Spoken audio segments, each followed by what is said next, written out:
రిలేషన్షిప్స్కి expiry date ఉంటుందా? ఉంటుంది. ఎలా? నువ్వు అడిగావు కాబట్టి నా ఒపీనియన్ చెప్తాను. ఇది అందరికీ నచ్చాలని లేదు. అయితే ఏంటంటే, నాన్న చనిపోయారు, మనసు నిండా బాధున్న జీవితం ముందుకెళ్తోంది కదా. ఈ ప్రయాణంలో మనతో పాటు ట్రావెల్ చేసేవాళ్ళు చాలా మంది ఉంటారు. మనకి నచ్చారని, మనసుకి దగ్గర అయ్యారని. ఏమో వాళ్ళ గమ్యం వస్తే వాళ్ళు వెళ్ళిపోతూ ఉంటే బాధపడతాం. ఆగమంటే వాళ్ళు ఆగుతారా?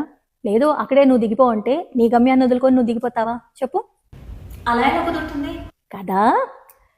అయితే బంగారం వజ్రంలాగా మాత్రం కొన్ని ఉంటాయే బాబు, వాటికి ఎక్స్పైరీ డేట్ ఉండదు. ఆ బంధాలు చాలా తక్కువ ఉంటాయి, చివరి దాకా నీతో ఉంటాయి.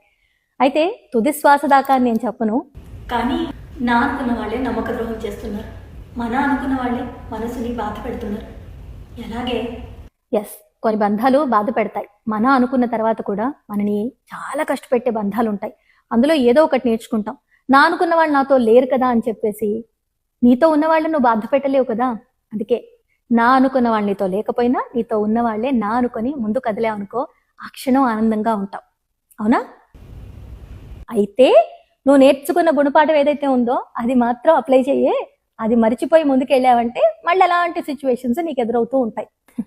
జీవితమే శాశ్వతం కాదు, ఇక మిగతావన్నీ ఏంటి చెప్పు?